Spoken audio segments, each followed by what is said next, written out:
नमस्कार, मेरा नाम प्रवीण अलावत है। आप 90 डिग्री देख रहे हैं। एप्स्टीन फाइल के जो खुलासे हो रहे हैं आए दिन नए नए, उसको लेकर पूरी दुनिया भर में तहलका मचा हुआ है। भारत के प्रधानमंत्री को लेकर भी एप्स्टीन फाइल में कुछ दावे हैं किए गए हैं, और ऊपर से जब अमेरिका के राष्ट्रपति डोनाल्ड ट्रंप ये कहते हैं कि उनके हाथ में है मोदी का करियर पर ग्रहण लगाना, लेकिन वो ऐसा करना नहीं चाहते हैं। जब ट्रंप इस तरह की बयानबाजी कर रहे हैं तो केवल अकेले मोदी को टारगेट नहीं कर रहे हैं, बल्कि वो 140 करोड़ भारतीयों की साख को दांव पर लगा रहे हैं। खैर, वो बात अलग है। भारत हमेशा अपनी किसी भी बात को लेकर पूरी दुनिया के सामने अगर कोई बात है तो वो एकजुट नजर आता है, लेकिन इस मुद्दे पर लगातार जो राहुल गांधी हैं वो नरेंद्र मोदी को घेर रहे हैं।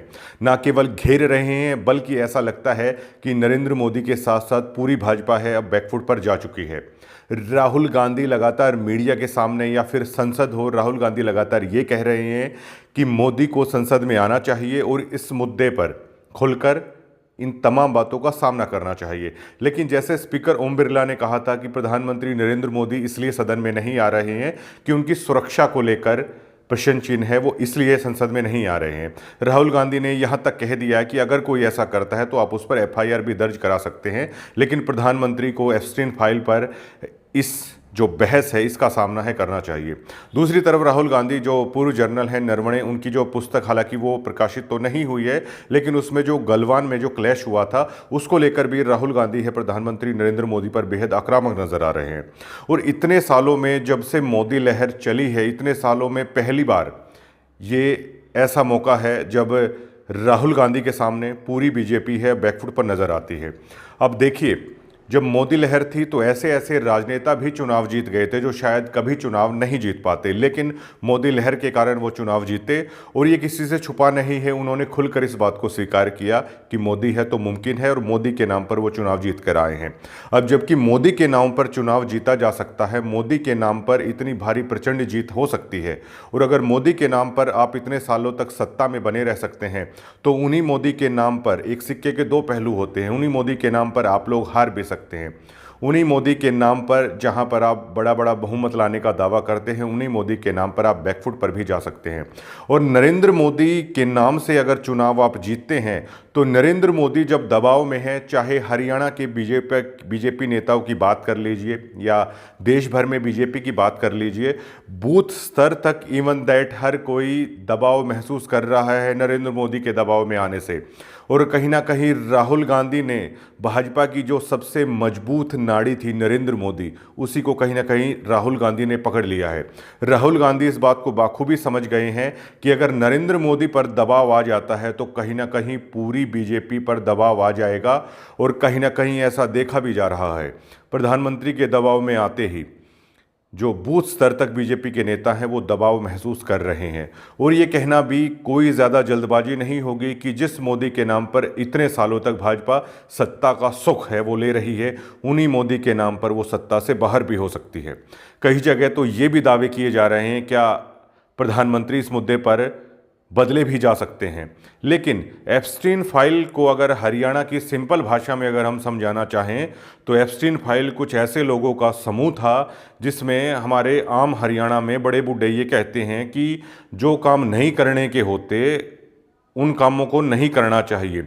कुछ इस तरह के काम किए गए जिसकी आम समाज में कोई जगह नहीं होती है, और इसमें दुनिया के बड़े बड़े नेताओं का, बड़े बड़े बिजनेसमैन का नाम सामने आ रहा है। जो एप्स्टीन थे, आप उसे एक तरह के बिचौलिए या एक तरह के एजेंट कह सकते हैं जो इस तरह की पार्टियों का आयोजन करता था, और उसमें बड़े बड़े रईस या दुनिया के बड़े बड़े जो राजनेता हैं उसमें शामिल होते थे। और कुछ ऐसे काम किए जाते थे जिसमें पंचायती तौर पर या आम भाषा में देखें तो समाज में उन कामों को बेहद घिनौना है वो माना जाता था।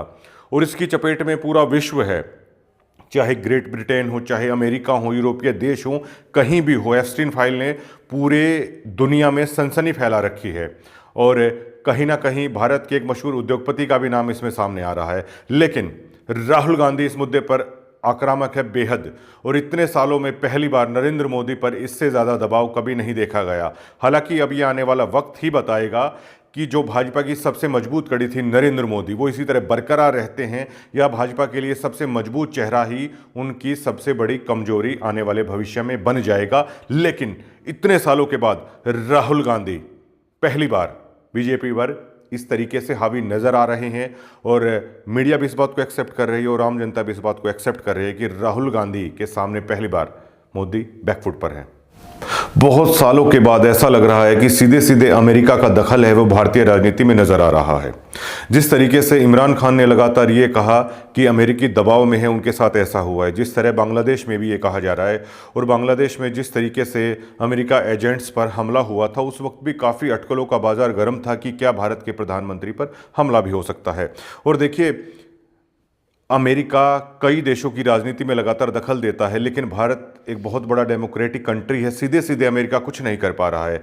जब भारत के उपराष्ट्रपति धनखड़ साहब ने इस्तीफा दिया था तो उसका एक कारण ये बताया था कि उन्होंने स्वास्थ्य कारणों के चलते इस्तीफा दिया है, लेकिन पर्दे के पीछे की हकीकत वो सबके सामने थी।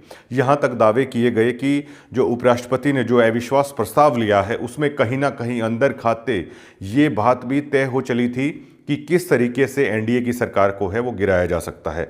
तो तभी से जो कुछ सरकार में जो स्टेबिलिटी है उस तरीके से वो नज़र नहीं आ रही है, सरकार बैकफुट पर नज़र आ रही है। और धीरे धीरे ये भी कहना कोई अतिशयोक्ति नहीं होगी कि अमेरिका भारत की राजनीति में दखल दे रहा है।